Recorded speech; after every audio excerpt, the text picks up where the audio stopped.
Good evening, everybody, and welcome to the City of Isani City Council meeting for Wednesday, March 4th, 2020. I'd like to call this meeting to order. If we could all rise for Pledge Allegiance. I pledge allegiance to the flag of the United States of America and to the republic for which it stands, one nation, under God, indivisible, with liberty and justice for all.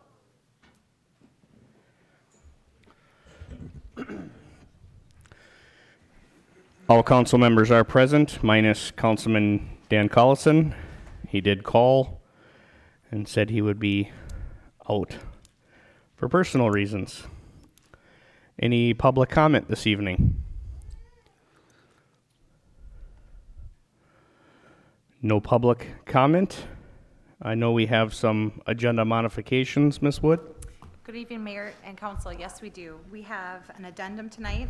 We are adding K6, a business item approving operation of the compost site, as well as we have had a request to move item number L11 on the consent agenda up to business. So that would be K7, which is accepting proposal for municipal liquor store market analysis.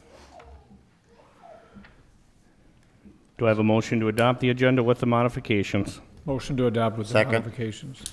I have a motion from Councilman Burgley to adopt the agenda with the modifications and a second by Councilman Lundin. All in favor, say aye. Aye. All opposed, same sign. Motion carries 4-0. Approval of City Council minutes from February 18th, which were regular meetings of City Council, Committee of a Whole, and January 21st Planning Commission meeting. Make a motion to accept. Second. I have a motion to accept by Councilman Lundin and a second by Councilman Burgley. All in favor, say aye. Aye. Opposed, same sign. Motion carries 4-0.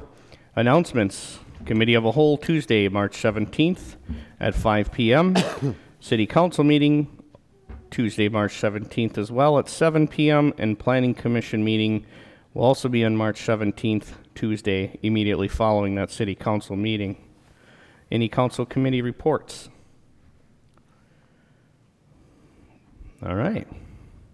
Moving on to the public hearings. J1, consideration of development and business subsidy agreement for BP Metals. I do got to say, myself, Ms. Wood, and Ms. Selman toured this facility. We met the owner and his better half. Remarkable company, remarkable owners, remarkable better half. I would personally say I'm more than proud to have this company come to Isani. He's a resident within the city anyway. If there's anybody that would like to speak on behalf in this public hearing, I open this public hearing now. And if you would like to speak, step right up to the podium, state your name and address, or forever hold your peace. Nothing at this time? All right, at this time, we'll close the public hearing on item J1. Moving on to J2, the 6th Avenue. Did you want to say something, Ms. Selm? Yeah, Mr. Mayor, we just need you to approve the agreement. Oh. Motion to approve. I have a motion by, sorry, thanks for reminding me. Motion to approve by Councilman Burgley. Do I have a second? I'll second it. Second by Councilman Gordon. All in favor, say aye. Aye. Opposed, same sign. That agreement carries 4-0. Let's move on to J2, the 6th Avenue Rehabilitation Improvement Hearing and Project Authorization. Underneath this is the resolution authorizing improvement of 6th Avenue rehabilitation. We did have an open house. Mr. Cook, you got to remind me, was that last week or the week before? Yeah, I believe that was last week, last Tuesday. You want to touch base on a little about this? I mean, I could, but I don't like to hear myself talk. I'd rather hear you talk. Sure. So the open house, we had, I believe, 9 people attend. Went well, just got the information about the project out there. I was going to just quickly zip through the slideshow here also. So Come on up. Pop up. Before I open that hearing, we'll have Mr. Cook state a few items. Zip through a slideshow. Yeah, so Little this movie. is going to be a little repetitive from the feasibility report, but just for the public hearing to get the information tied to let everybody know what's going on. I'll just quick zip through what we've have in plan. So this is 6th Avenue. The project limits is from South Brookview to Dogwood. The existing conditions are the pavement was rated at a 4 out of 10, and that was already 6 years ago, so that pavement condition has gotten even worse. So it's in a failed condition where maintenance is too late to be useful. There's water main, sanitary sewer, and storm sewer, all constructed in the early 90s. So what we're proposing is to reclaim the pavement, blend it with the aggregate below it, and then pave a new surface on the top. Go back one, Jason. Okay. So that water main, you didn't touch base on that, because currently, right now, there's too small of a water main underneath there? Correct. There's 2 blocks that are only a 6-inch size, smaller than the city standard right now, and the overall system distribution is a little restricted because of that. All right. So, so for the pavement, like we said, we're gonna reclaim it and then just pave it in place there. Patch what curb has failed, but the majority of it's in good shape. We're also proposing a new sidewalk along the west side to connect the ends that are currently stubbed. And as you just mentioned, we're recommending replacing that 6-inch pipe with an 8-inch main to improve the overall distribution and get it up to standard. With the plan to just protect the existing storm and sanitary sewer, because their life is expected to last through the life of this pavement improvement. That pavement that's currently there was how thick? We actually had some cores done since the preliminary engineering report, and it was found to be between 2.5 and 4.5 inches. What's standard? So standard is 3.5, and so there was a little bit found to be thicker than what we thought, because what was called out was only 2 inches of pavement, and so whatever got constructed over the years, the street was constructed over 3 different phases, and it looks like one of the phases went in a little thicker than the other ones, but in the end, they all are in a failed condition, so time to repair it. This Really didn't matter. new walk improvement, 5-foot concrete sidewalk, what's the pros and cons going over asphalt versus concrete? For the surface, Yeah, so you can't really use a paver that's less than, 6 feet wide for really 8-foot wide bituminous trail is kind of the narrowest you can run a paving machine to use bituminous. It also has a lot more variation on settlement, and so for an ADA like set cross slope that you're supposed to have for pedestrian walkway, bituminous, if it gets any variation on settlement or heaving, now you have a lot more spot repairs and issues with meeting that fixed grade that concrete gives you. It also going to the 8-foot versus a 5-foot, cost-wise isn't any better. And trying to wedge it in that boulevard without impacting sidewalks and still fit to the existing curb. We wouldn't have that room to go to that wider trail type width. And then the life expectancy, not only in the spot repairs that could happen, but just asphalt has that surface wear, get rougher and rougher, and just like the pavement would essentially fail sooner than the concrete. So you get a longer life out of that concrete sidewalk. So in general, it's, pretty much the standard practice to go to the walk. City standard is the 5-foot walk with the 6-foot boulevard. So that's what we're just Okay. recommending. So I guess moving on, also replacing all the signs to current reflectivity standards. That's the general layout. I know it's tough to see. But moving on to project costs, the street improvements, those items that are directly related to that pavement replacement, reclaiming, curb repairs, is estimated at $293,300. The water main improvement, those 2 blocks, is estimated at $67,800, and the concrete sidewalk And all those boulevard-type improvements that would go with it are estimated at $212,000, bringing the total project cost to $577,400.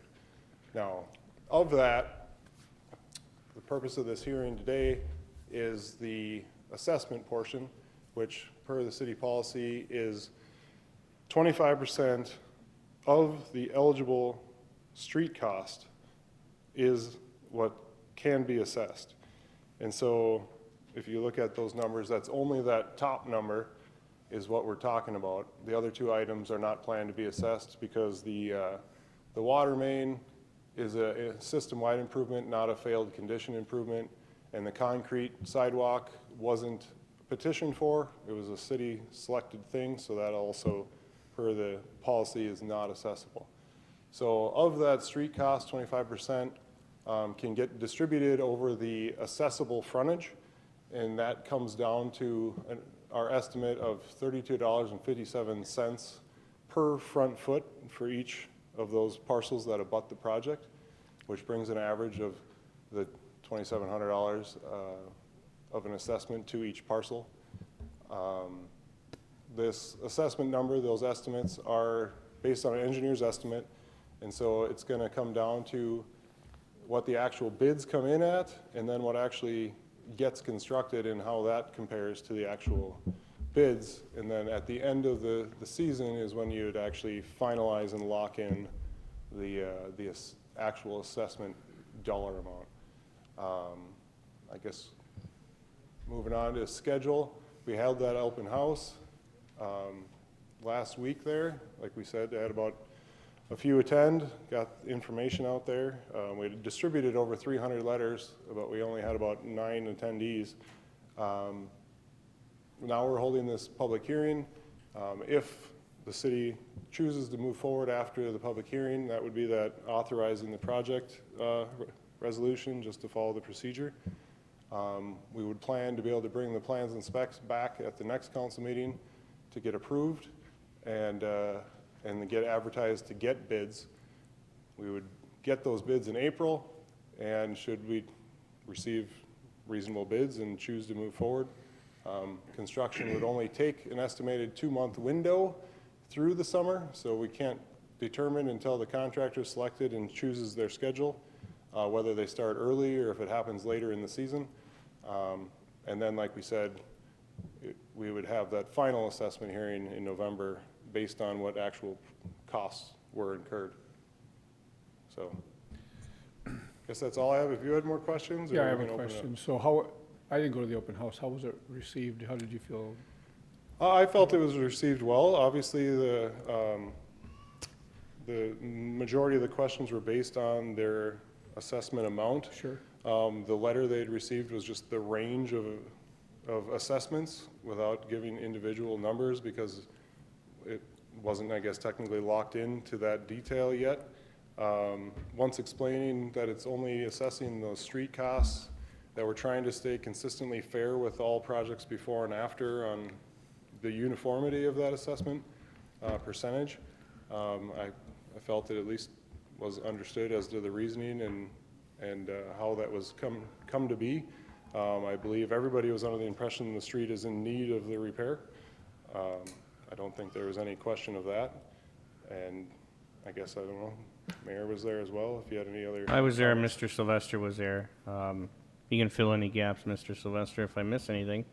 But I would perceive it the same way as Mr. Cook did, that everybody agreed that the street needed to be repaired.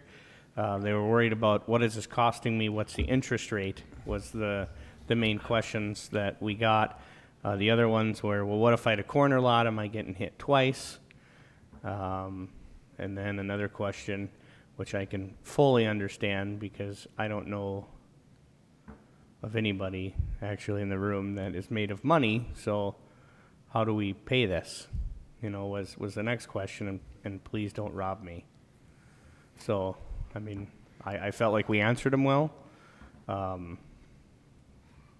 Mr. Sylvester, I think the three of us did very well. The only thing I was concerned about, and I made sure Mr. Becker did his homework today, and he's ready to go. If anybody in this public hearing has any finance questions, he's here to answer those.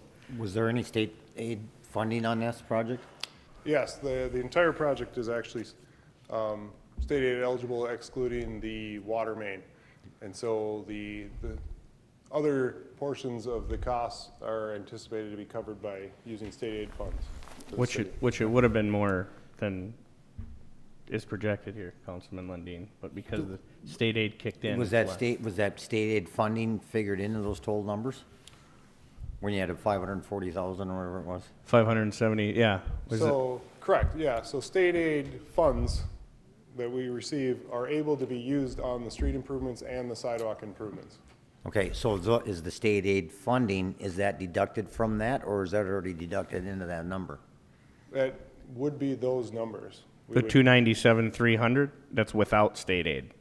That's what I'm getting at. Correct, yeah. So that could potentially be less.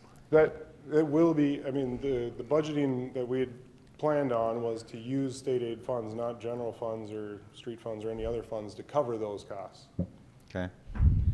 So the only cost to the city is the 67,800. And the Correct, that'd be from 212, the water fund, yeah. Right. the water main and the sidewalk would be, The sidewalk's also state aid eligible. oh, Right. that's even better. But, so the city really doesn't have that cost, but we're still assessing that 25% of the street improvements, so even though the state is covering the cost? Covering a percentage. So yeah, so part of that uniformity of kind of fairness to all residents, Okay. because we determine which routes are state aid routes, Okay. and it's not really dependent on where the people live. I got you. To be fair to all residents, to be assessed at the same portion of their street, no matter where they are, if they're on a state aid route or not, we're just being consistent with that assessment procedure. So they'll be assessed that even though the state is covering that cost, but that money will be used for other street projects, and it's more of a, you're spreading it around to keep it fair for everybody involved, so. Okay, that answers my question. Any other questions by the council? You said, did you say 20, up to 25%, or did we decide on 25%? I'm just, 25% is the policy. Okay. Our assessment policy, and it comes out it this way. Essentially, you know, we can't really control what the contractor bid prices are gonna be or what construction occurs, but usually, once these meetings occur, you know, it's kind of, the proportion would be able to go down with the overall cost. question for the mayor, so when someone asked you, how are they gonna pay for this, what is their options? I mean, they don't have to come right out and write a check for No, $27.50. after sitting down with Mr. Becker, and Mr. Becker, you can correct me if I'm wrong or have any gaps, but you do have an option where you could just pay it all up front, or your second option would be, I mean, essentially, we can make that option, but it would be a 10-year. Yes, so there's a few choices. One, a resident can simply prepay the assessment very early in the process, yet this year, and have no interest cost. You got to meet certain timelines, but that's certainly an option. The other option would be to simply make the annual payments on your tax bill over the 10-year period. Third option would be is to prepay somewhere during that 10-year period. And you can prepay at any point during that 10 years. However, anytime you do it after November 15th, that next year's interest is accrued in its entirety on the 15th. But let's be real here. Most people are going to choose option 2, because that's what I would choose. I'm not made of money. So I'd want you to spread this over 10 years, and I'm just going to get it out in the air because I know there's a few residents in the room that would like to know this. So I chose to do the 10-year. I'm going to be assessed $2,752.72.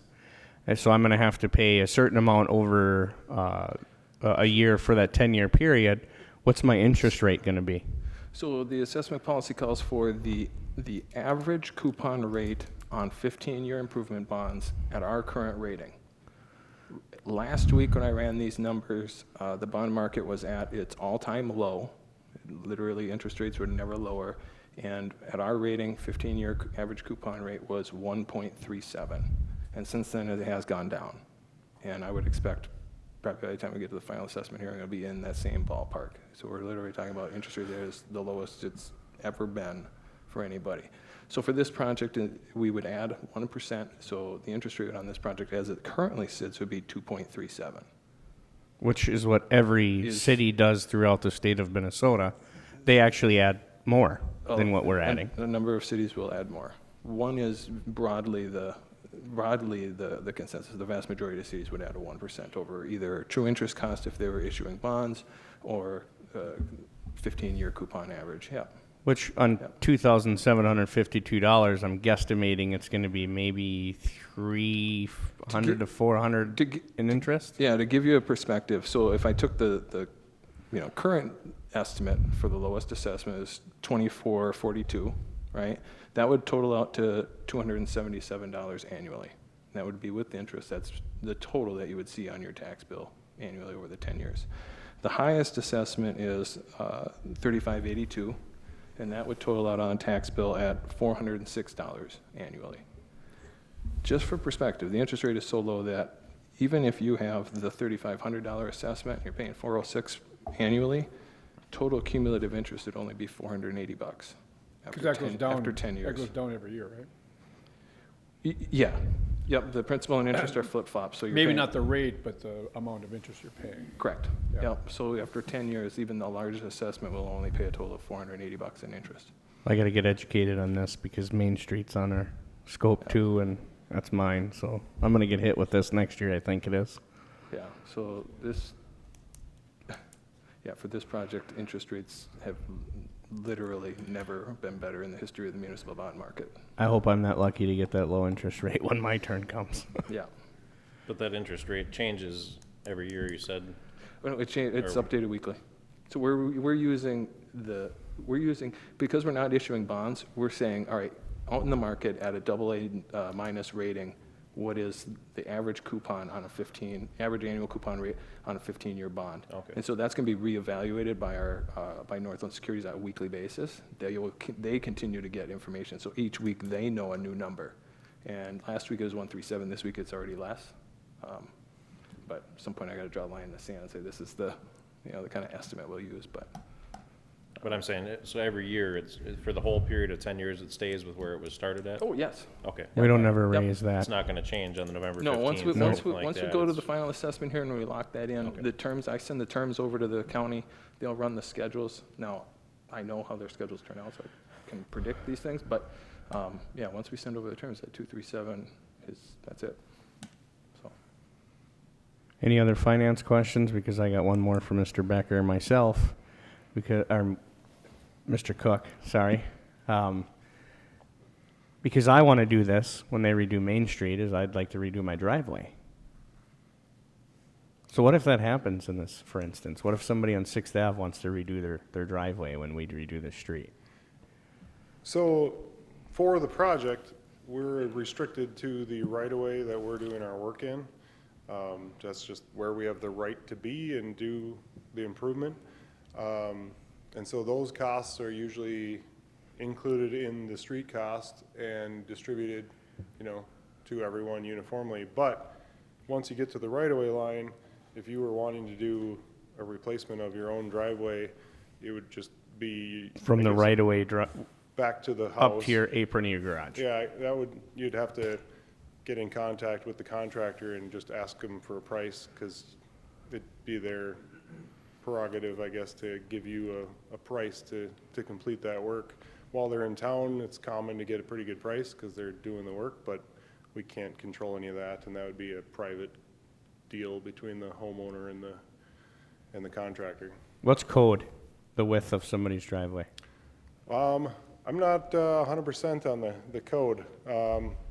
The state aid routes have restrictions on their own, but overall, I guess I do know that at the right-of-way, the restriction's 30 feet wide.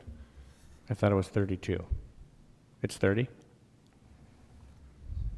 Yeah, Mr. Mayor, according to our zoning ordinance, at the right-of-way line, it's 30 feet.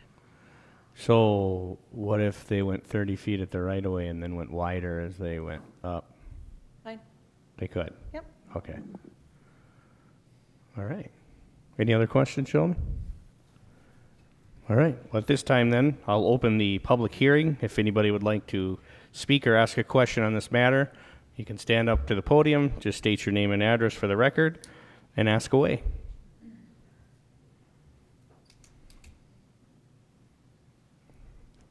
If anything's itching at you, come on up.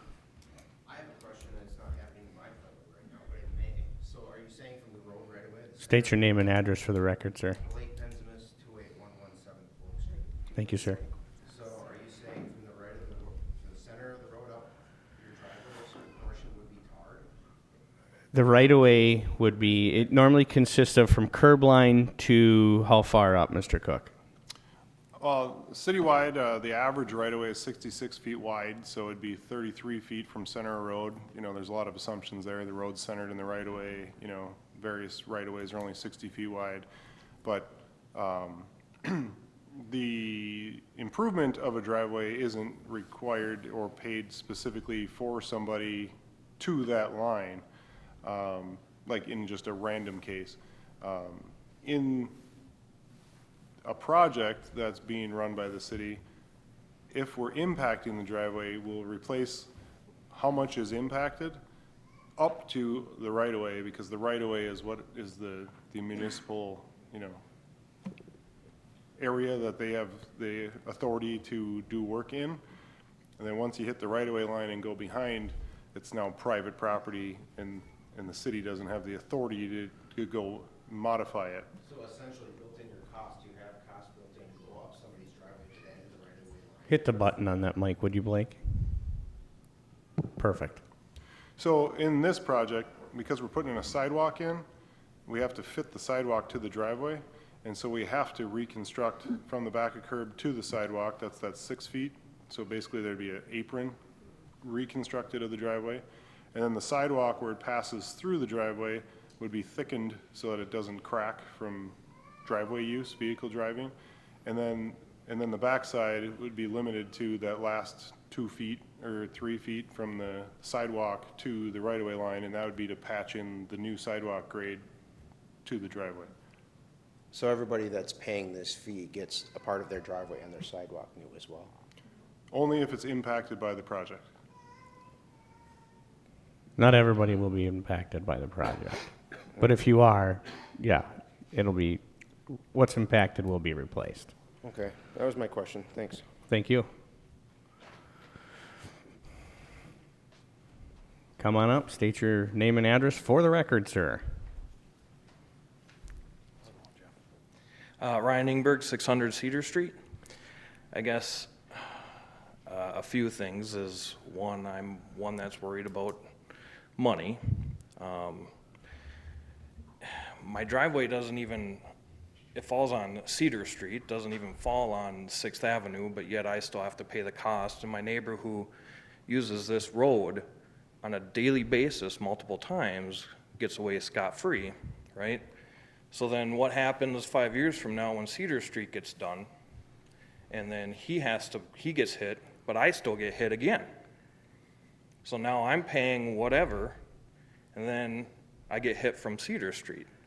You're in a corner lot. Yep. So we have taken that in consideration. That was my question actually today. I made it a point not only to Mr. Becker but Mr. Cook, and I was reassured that the people that had corner lots were discounted compared to others. Right. You know, we get half off, or discounted half. But it's still, Facetiously, yeah. it still hurts. It does. I mean, I'm paying interest on basically a loan that I don't even want. I'm not asking for this, you know. Yeah, the road has some bumps, you know, but where does our tax, where does my property tax go? Where does my $22,000 plus go yearly, and we have this problem with the road? Where's my money going? That's my question too. So now I'm being charged for to replace a road that's clearly not being maintained, but yet I'm paying, I've lived there for many, many years, paying over $2,000 property tax. I don't have a sidewalk, haven't ever had a sidewalk. After 30 years, now we want to put a sidewalk in. At no cost to you. I thought that was added in. No. No. Okay, well, still, the fact of if The somebody. only thing- We had this talk at the. Which the open house, meeting. which we did tell you, the only thing you're paying for is that street. That's it. What's that? The only thing you are paying for as a taxpayer is the street. No sidewalks, no pipe replacement. Okay, yeah, I understand the water. Just the thing. street. I thought it was a No sidewalk, curb too. replacement, I thought it nothing. was a sidewalk No. too. No, But sir. the problem with the sidewalk too was that I brought up during that meeting was if somebody were to slip and fall on my property, then they would come after the city plus possibly the homeowner themselves. So instead of me sitting here answering your questions because you've heard me answer them, you Oh, could yeah. hear this council answer them. This is where I'll lean on my administration and say somebody can grab these and answer these because I would, as a taxpayer, I'd want to hear from you more so than us. So if anybody'd like to take these questions, speak up. Don't all sit there. I will answer one other question for you about your street. Yeah, Do you drive on any other streets in town? I do. yeah. Okay, so there's another thing. If you drove on my street, or if you drive on Main Street, and when they have to pay for it, you're not paying for it, but you're still using it. Right. And also your tax dollars, that 2,200 you're paying, isn't all to the city. That's to the county. And to the city gets schools. a small portion of it. Okay. So you also have your infrastructure, other infrastructure in town that you pay for. As I am a city resident, I pay for also. Police protection, fire protection, Public plowing works. of the streets, public works, all these things. Those are all in your tax dollar base. That's what that money is for. Granted, these streets should have been looked at, taken care of. There was a time that we had a street maintenance program, which was removed during the downtime, and we used that general funds, I shouldn't say we, previous council used that money to keep our taxes down without increasing them. So that is what happened. Okay. So you do understand, it's not, we've been very diligent in the last couple of years that we gotta get this street maintenance program back up and running so that we can maintain these streets without having to do this like this. Yeah. Otherwise, we might as well just go back to dirt and class 5 and have some wagons and horses. But- and we might as well fall but backwards. I'm bored with the horses thing, it's cheaper. But I don't wanna say I get irritated, but it does kind of bother me when somebody says, well, I'm paying for the street that's by my house. But when you drive on other streets, you drive into another town, if you drive up into Cambridge, and you drive on their streets, you're driving on their streets, and you're not paying taxes on it. Those people that live there do. Right. So I want you to understand that unfortunately you live on that street, but that is also part of your neighborhood. Right, and that's exactly what you said, is part of the neighborhood, not, so people in that neighborhood. Palomino should be- Acres. I wouldn't expect me to pay for the road for Main Street, but the surrounding neighbors, I would expect would have to be, because they would use it a lot more than I would. Or they're in the area, just to help out with the fees for everybody. But it goes to the street that you're on, that your property butts to. Because that's what's fair. That's the fair way of doing it. Palomino Acres, Palomino Road, all those residents got taxed on it, and I drive on that road. well Palin's as Edge I Road, do. I drive on that road. As well as I You know, do. I have to get from point A to point B, and I have to drive on it at some point. Well, And expected. that is, I guess that's the fair way of doing it. It's kind of, A double-edged sword. yeah. Well, it definitely is, because if my road gets done in 5 years, the Cedar Street, after already my increased property tax from what I'm paying now, I'm not gonna live there. I'm moving. Your property value is going to go up, though. How low? Because you're replacing your roads, not only on 6th, but on Cedar as well. It's going to make your property look better. I have a neighbor who's already moving, the one he's next door. He talked to his realtor and says that it will not raise my property value. The city It'll raise it for the city, the value, but not as a homeowner trying to sell their property. Mr. Becker, correct me if I'm wrong. By us improving these streets, would it not improve my property value or this gentleman's or Councilman Lundin's? Yes.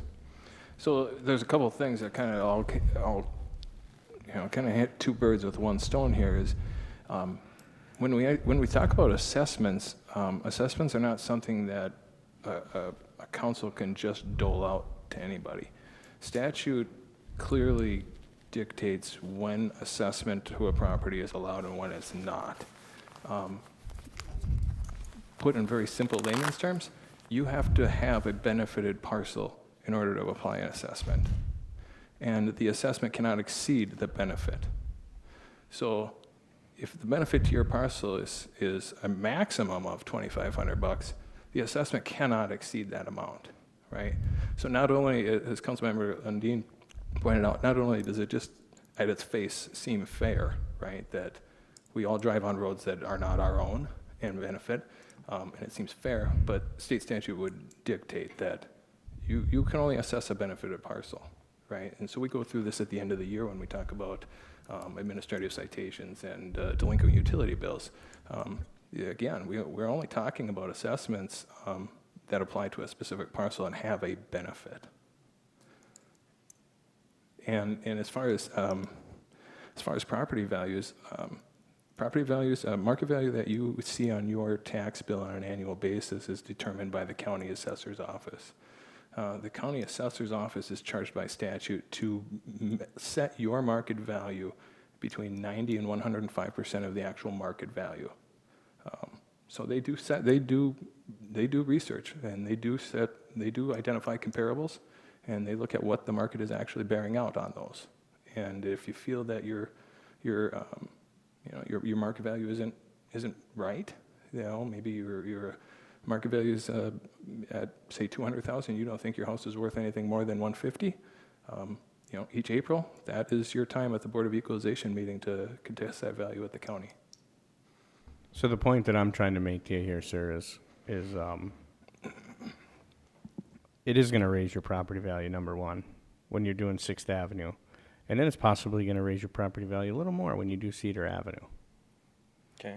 Well, I'd hope so. And then the other point that I'm going to make to you is, if this council or myself could just repave all these streets and not affect any of you, you bet your butt we'd be doing it. Right. But we're regulated by state. It's not even really our doing. The state says, hey, you have a road that from 1 to 10, it's 2, time to replace. Okay. What can we do? All right. I mean, I gotta take that with a grain of salt. I mean, I just, until I see it, I won't believe it. If next year comes and I get my property tax assessment in the mail and my new road's in, and it hasn't gone up, then what? You come and see me. But you don't want your property tax. Or not my property tax, my value, sorry. You don't want your value to go up to the county. Your mic's not on. If you have your property tax value go up to the county, that means you're gonna pay more in taxes. What you wanna see is an appraised value, which is completely different than the county's evaluation. The appraised value is completely different from the county's tax value. So in the city here, we did a 0% tax increase this year. The county, thank you, the county and the school board, however, still hit every one of us. So that's what we're paying taxes for. It's not anything in the city this year. It's our county, and forgive me because I respect them both, but it's the truth, that the county and the school board are the ones that are hitting our pockets. There is a percentage that goes to the city that goes through the county. The county collects all the taxes and they send us that percentage-wise. But like I said, you don't want your tax value higher than your actual value of your house. You'd rather see it lower. Because if they valued your house at $150,000, your tax dollars would be, say, I'm just going to use these numbers, so don't quote me on this, would be $1,800. Now, they came up and raised your value of your house to $210,000. Now, your property taxes are gonna be $2,700. You understand what I'm saying? Yeah. But when you go to sell your property, then the county will change their tax values at what the property sold for. So if you sold that house for $250,000, then they have to adjust. And that would be the next person that buys it. But you have to understand that your tax value, I'd rather see my tax value half of what my house is, what I'm being taxed at. Yeah, Because that's what I pay tax on. yeah, Even though my house is worth this, their tax value is at here. But you also have to realize in the last 5 years, tax values on property have gone up and up and up. yep, And that's, slightly, yeah, and that's just the market. The market is what's driving that. yep, And I don't want to, and the council's probably not aware, but if I recall, you and your wife have been in the city for 15 years. yep, I don't want you going anywhere. right, So, and that's why we had an open house, and that's why we're having these discussions. And if I had to do it with every resident, my city administrator might be a little frustrated, but she knows darn well I would sit down with every single one of you and have any discussion you wanted to. My Wednesday is my office hour day. I'm here from 8:30 to 4:30. right. I sit down with any resident that walks in that door. I never say no. Come on in, have a seat. Want a water? Want a soda? Cup of coffee? Because we're going to be here a while. Right. And we had can. a long talk And we have. before, so. And I'll say I respect you. I'm in the same boat as you are. I'm not a rich man. Neither are you. Everybody thinks I am because I'm the mayor, but this is a part-time position, and I definitely didn't do it for the money. I did it because I'm madly in love with this city, and I'm starting to fall madly in love with each and every resident within this city. So the way that I look at it is we're here to help you guys. And we have came in at the all-time low interest rate. We're coming in, and I hate to say it this way, Mr. Cook, but he always over budgets for everything. So what I'm hoping is going to happen is he's saying these numbers right now, but it wouldn't shock me if somebody comes in and says, we'll do it for $200,000. But that isn't going to be feasible. But and then Just, it wouldn't be, but it wouldn't, my point is it wouldn't shock me if it was lower than what he's really projecting. Yeah, It's not going to be that much lower. I kind of went drastic, but it could be, $5,000 or so lesser, or who knows? I mean, it could be something that would blow us out of the water. I'm going to ask you a question. Do you work for Team? yes. Okay. Are you having problems finding labor, help, workers? We're having trouble finding reliable workers. Yeah, and that's the problem in all construction industry. Across Correct. the board. So that's going to derive how this all plays out and whatnot. It's all going to go on that, if the contractor comes in, he's got a solid workforce, retainage of employees, he's full staffed. They're it'll gonna be blow fine. through But this if all of a project. sudden we get a bunch of contractors that come in there scraping for people, that number is going to change, going to fluctuate with that. So just so you understand, that's nothing that we can do about that. He takes a projected number, this is what it should cost, and granted, Mr. Cook has always been overestimated what it has. We've been Which isn't a fortunate. bad thing. Which isn't a bad thing. But unfortunately, I hate to say it, you're on that situation, you're on a corner lot, which is a nice lot to have. I mean, really, realistically, it is. But when it comes to the street work, it's a bad thing at that point. Yeah. But like I said, your property value will increase with it. And you just have to keep it in your head, you drive on other streets that you don't pay to drive on. And that's just how it is. It's unfortunate that's the way it is. Same thing with state highways. Yeah, And when you do get that I'm blanking your tax statement next year, and if you do see a discrepancy on that, I do got to say we have a genius for a finance director. That if you came in and you sat down with me, I'm not shy to pull that finance director in my office, and he will explain that to you. Well, he always does it like doctor terms first, then I'm like, Oh, boy. Mike, English, please. And then he switches gears and goes to English. But he is more than happy to bore you to death and go line by line in that statement. Okay. And we are here for you. We are here for every taxpayer in this city. So if there's any discrepancy within this project, throughout this project, come and see me. Yeah. Okay. We've had our discussions. I actually like talking to you. I like talking to everybody. That's why I keep falling in love with each and every one of you, because you come in mad, but you leave happy. I like it. Sorry. No, it's you got every He ain't right to be. happy yet. I'm messing with your. Well, I shouldn't say I am. We're messing with the pockets, is what is in your mind, Yeah. and that's not what we're here to do. It's my livelihood, you know, it's, Believe me, each and every one of us guys up here get it. right. So I guess I got one more question for Betker. Mr. Becker, Yeah.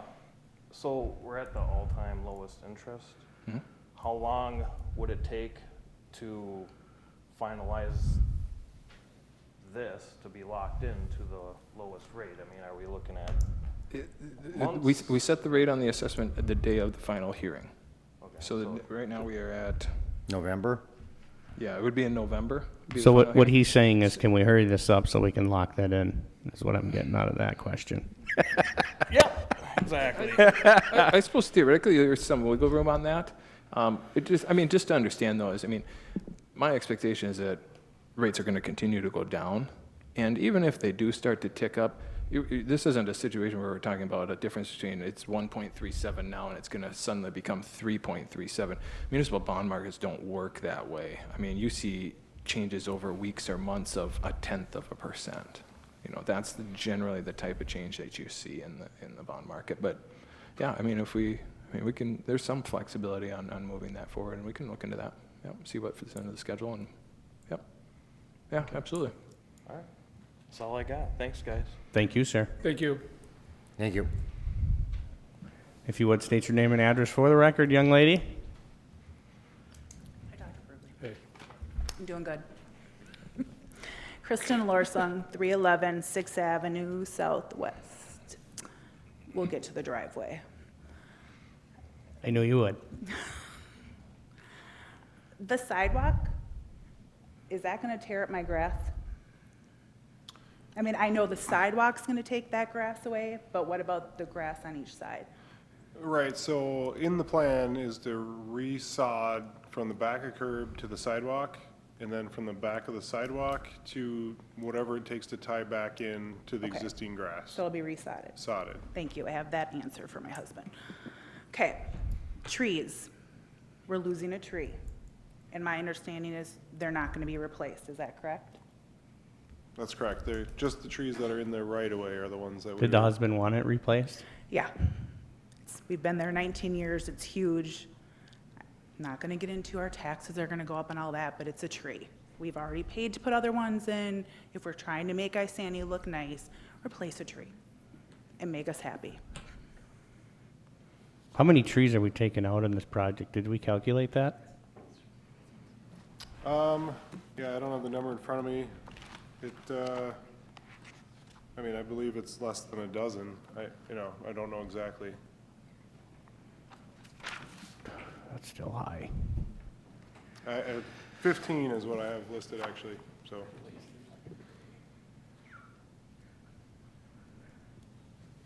Can you let me work on that? Yes. Okay. Next question. My driveway. There's one thing that makes me really annoyed is when I've been told twice now, we could go 32 feet. That was my mistake. And I'm sitting in a meeting and I have to hear 30. 30. That was my mistake. And I'll tell you that now. I'll tell you that publicly. It was my mistake. I thought it was 32 feet. And that was what I told So you. now what? Now do we have enough 30. room? 30. But do we have enough room? Are You- we still going to get complaints when we go No, 30? as Ms. Selman said, it's 30 feet from the street to, explain this a little fuller, Ms. Selman. Well, it's 30 feet in the right-of-way. Okay, so once they're past that right-of-way, they can go as wide as they want. Yep.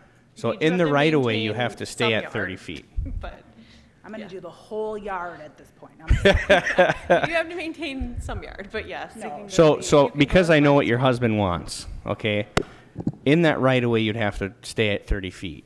But Okay. once, When you say right away, you mean driving into my driveway From the correct. street, From the street, from the street. 33 feet from the center of the road, so, roughly. so if you went out to the center of the road and measured 33 feet toward your driveway, that's considered the right of way. Okay. So wherever you'd stop here is where you can go, because you right now have a 1 car, and you want to open it up to a 2 car, possibly 2.5. Yeah, Is well- what my understanding from your husband is. So you could do that once you pass that right away. So you'd have to stay in that 32 But feet. who figures that out? 30. 30. I keep saying 32. Thank you. So Mayor, if I may, the best thing to do is just so everyone's on the same page to, instead of just throwing numbers out, because it depends on setbacks and things like that, would be to have you meet with Ms. Selman. Ms. Selman is Okay. one who helps with the does the permits on that Okay. kind of thing. So then there would not be any discrepancies of what you have imaged versus what he, she, we have imaged in our mind of what you're thinking. So the best would be black and white, sketch it out on a piece of scratch paper, bring it to her. She'll be able to look up where your setbacks are of your property, exactly where you would be, where the right-of-way is, all of that, and have that all dimensioned out for you. Okay. So now I'm going to give you homework to bring back to your husband. Tell him that, It won't be him, it'll be me. I know. so Well, then whatever. I guess you'll have to go home and draw out what you No, want. it's fine, it's just that I will do that, but then you gotta let them know, and I'm not doing anything until the sidewalk and crap is in. And I don't blame sorry, you. I'm really frustrated. I don't blame you. So this is what, as Ms. Cook was saying, is go home, draw out exactly what you want, and then bring it back. I'm not saying go home Not now. funny. Quit laughing. So then, Called her Miss You Cook. called me Ms. Ms. Cook. Cook. It's I'm funny. sorry.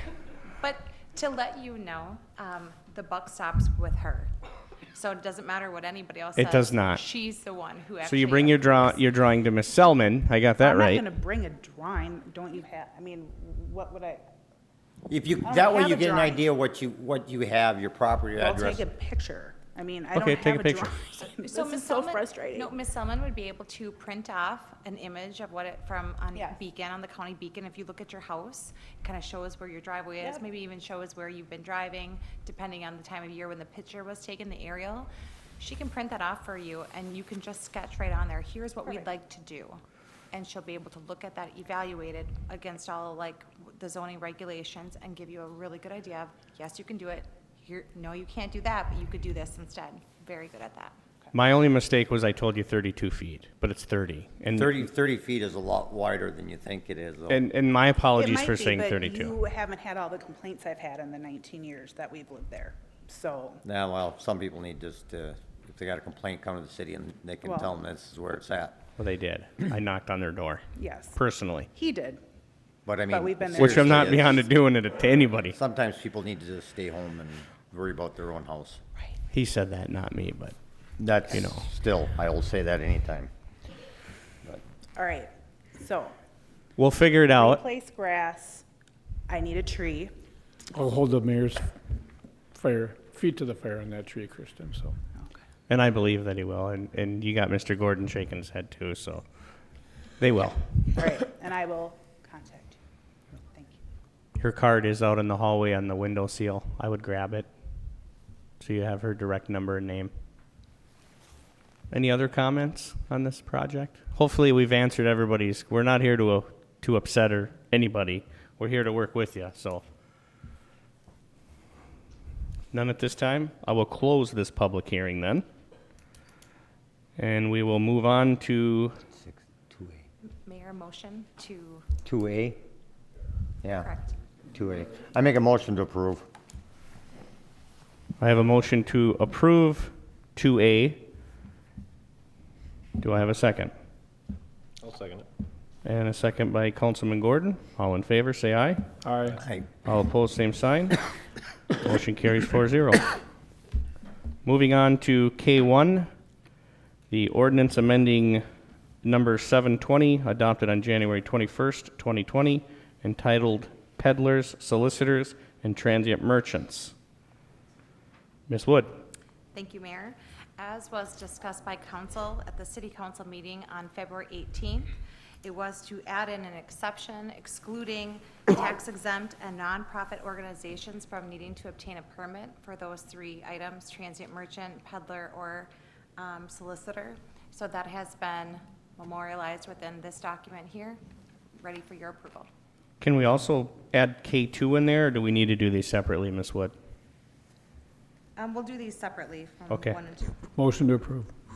Second. I have a motion to approve by Councilman Burgley and a second by Councilman Lundin. All in favor, say aye. Aye. All opposed, same sign. Motion carries 4-0.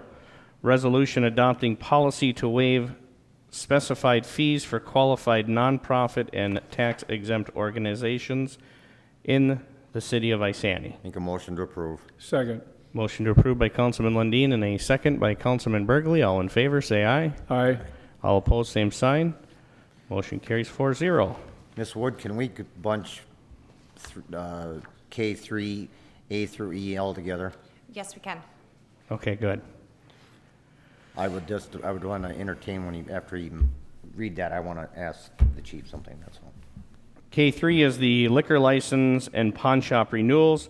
So we have a resolution approving a liquor license renewal for Junction Bowl and Whistle Stop Bar and Grill. Also approving the liquor license renewal for Rum River VFW.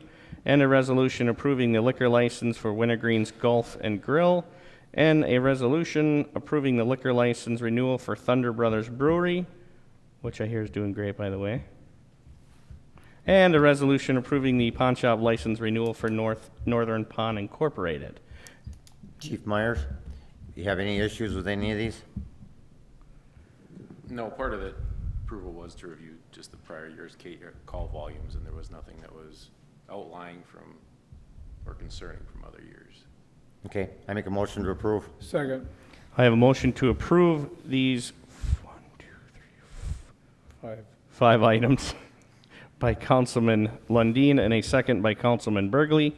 All in favor, say aye. Aye. All opposed, same sign. Motion carries 4-0.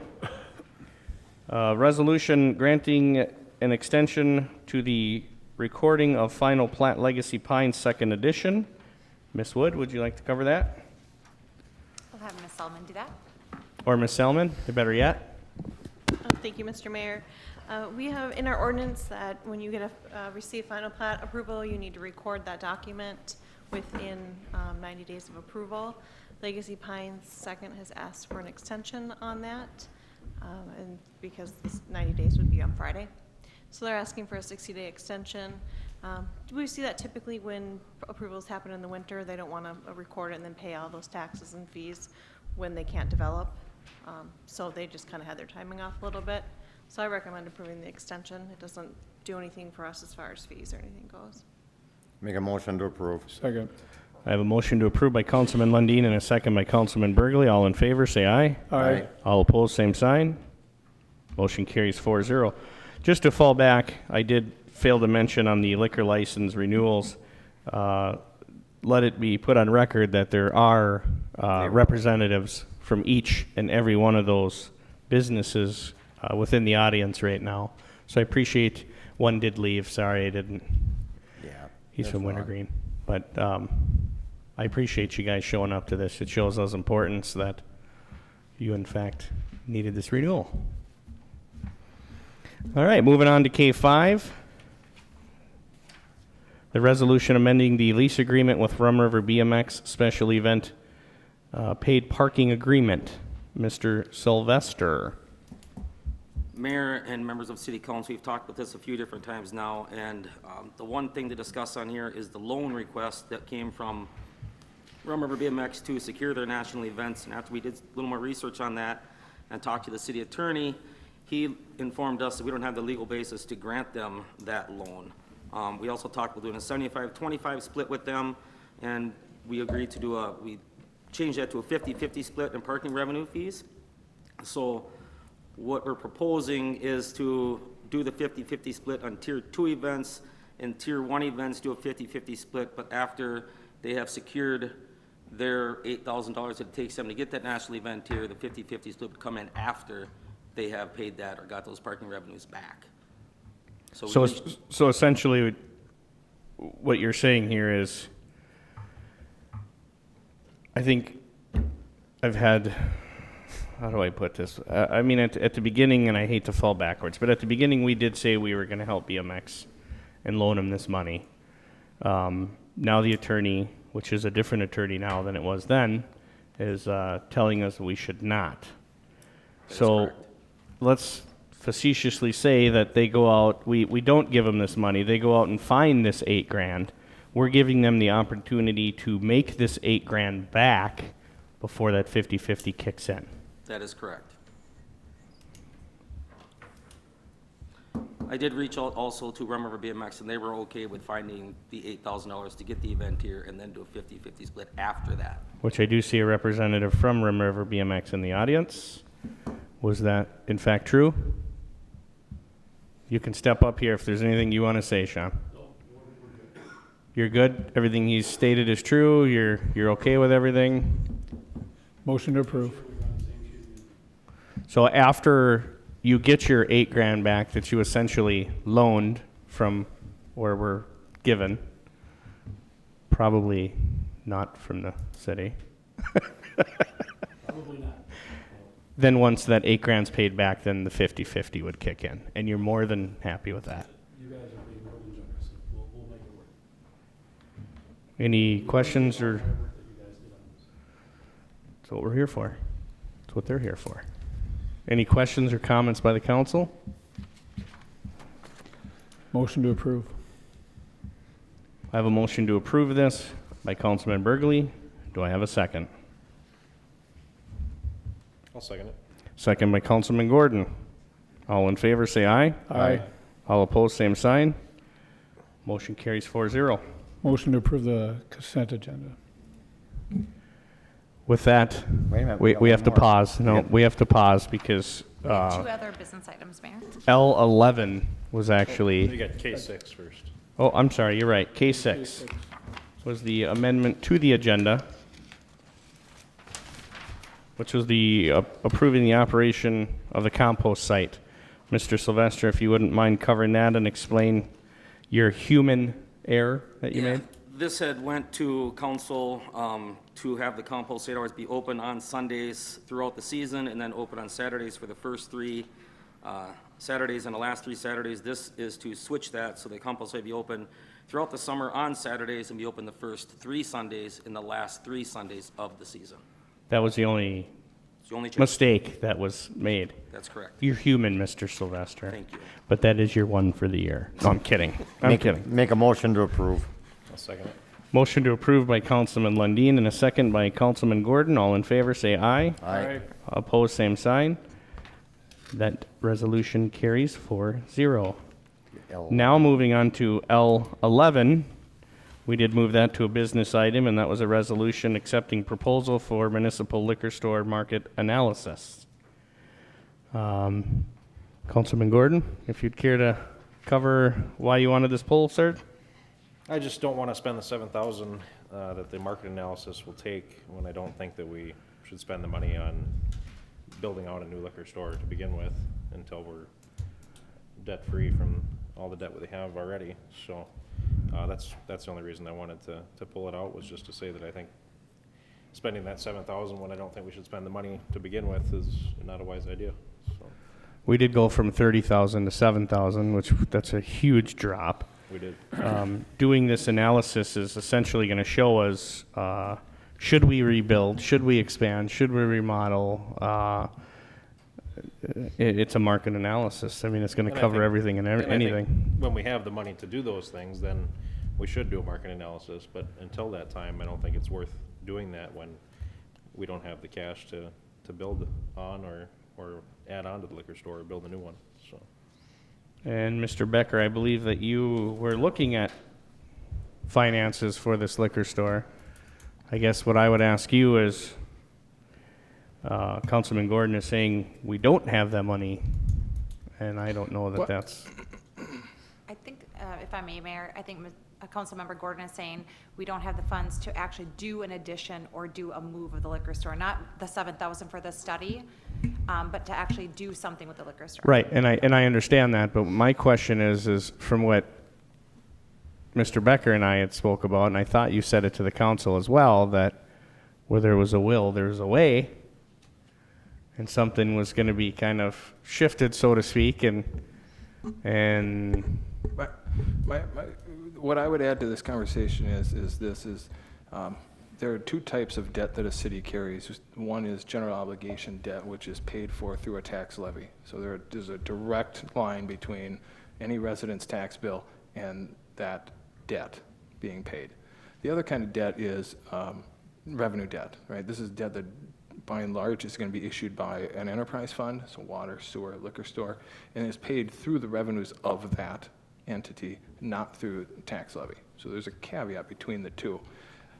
To get debt-free, council's made it clear that they'd like to get debt-free.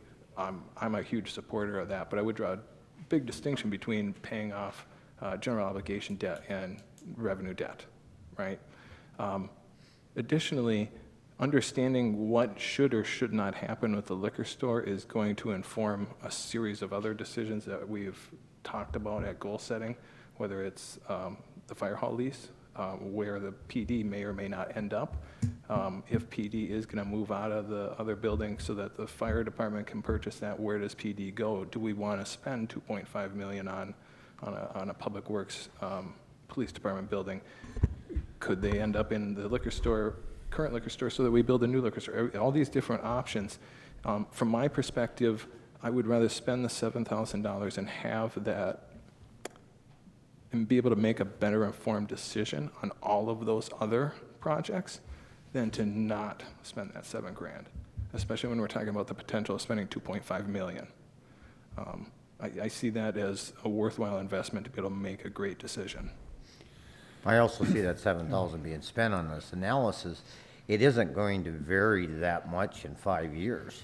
So I mean, if we get we spend the $7,000 on it right now, which that money I believe is coming out of the liquor store funds, so it's not coming out of any other budget amount of money anywhere. In that 5 years, I don't think that's going to change the analysis much. In 5 years, we would make a move.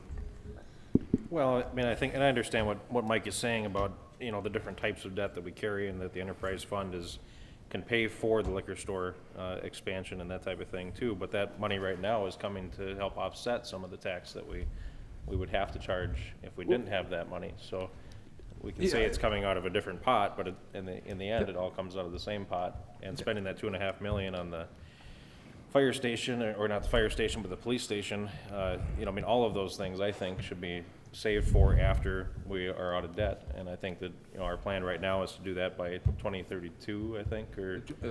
General obligation debt would be 2030, September of 2030, and then enterprise debt currently would end in September of 2031. Okay, so shortly after 2030, and I think, we're looking at 11 years into the future, and I just think that we should wait until we've got those debts covered, and then save money and pay cash for these type of projects, so.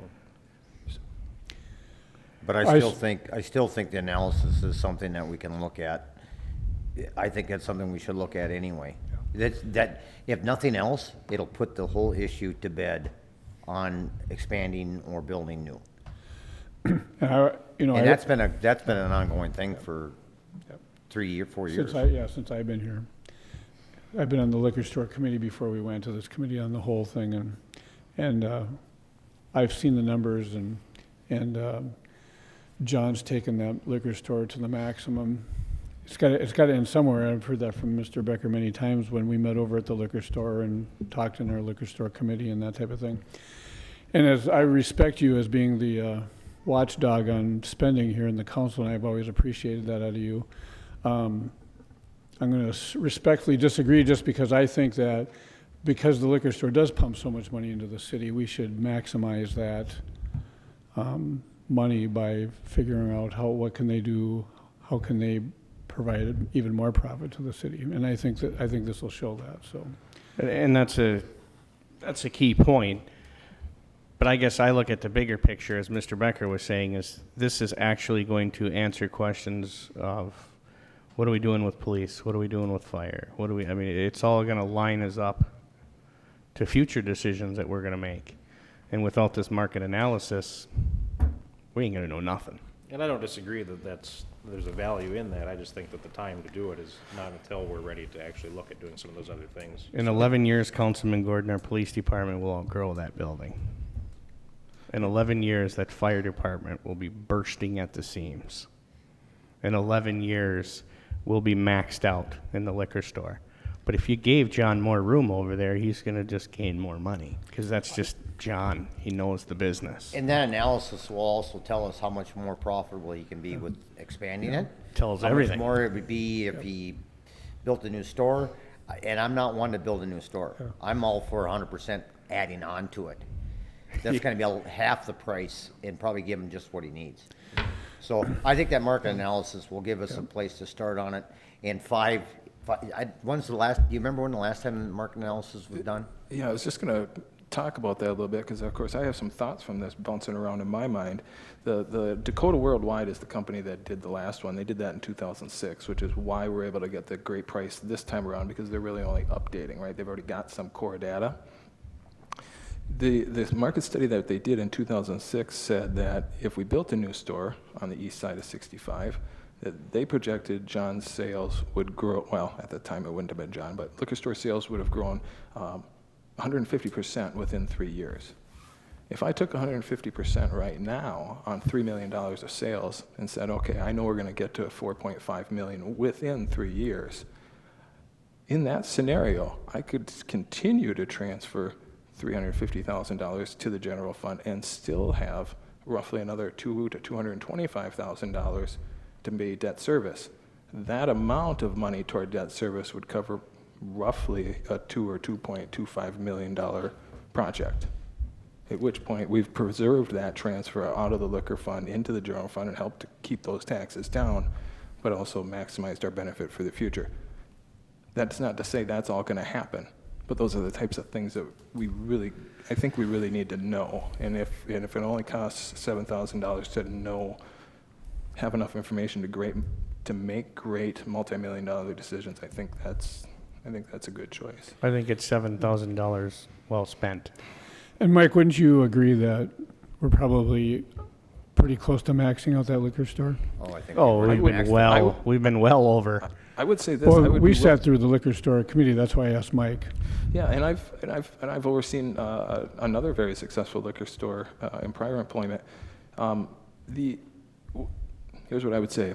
I would be willing to bet my own personal money that there's no scenario where John is not a top 10 store on sales and gross profit per square foot of sales floor. I would in the say state. top 5. Yeah. I'll do better. There's no scenario where he's not top 10. I would bet my own personal money on that. Yeah.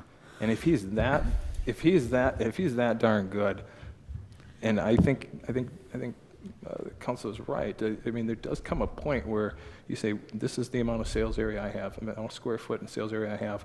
Eventually, there is a limit. And we've been talking about it for a few years now, is when are we going to hit that limit? But I mean, we keep going up in sales 8-10% a year, month after month after month.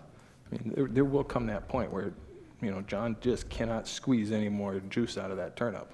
And I'll be the second to say I respect the hell out of Councilman Gordon for being the watchdog on the finances. It's one thing I love about you, dude.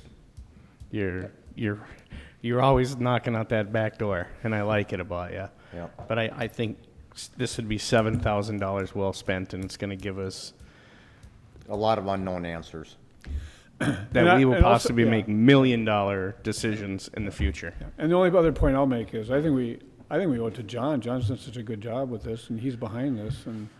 And I would hate to see. I'm not saying I have no idea. I've never sat down with John and talked to him about where he's at, but I would just hate to see him move on because we weren't progressive with him.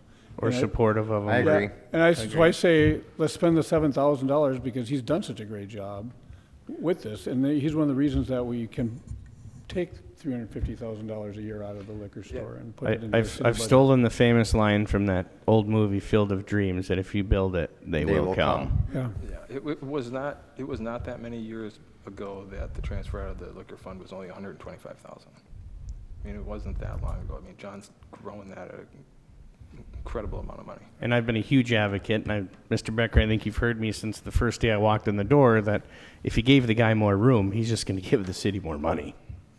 Yeah, I agree. I agree with that scenario right there. Mr. Gordon, I hate to go against you on the grain, but I'm going to make a motion to approve this. I'll second that. I have a motion from Councilman Lundin to approve this analysis and a second by Councilman Burgley. All in favor, say aye. Aye. All opposed, same sign. Aye. Motion carries 3-1. Make a motion to approve the consent agenda. I have a motion to approve the consent agenda by Councilman Lundin and a second by Councilman Burgley. All in favor, say aye. Aye. All opposed, same sign. Motion carries 4-0. Motion to adjourn. Second. I have a motion to adjourn by Councilman Burgley and a second by Councilman Lundin. All in favor, say aye. Aye. All opposed, same sign. Therefore, we stand adjourned.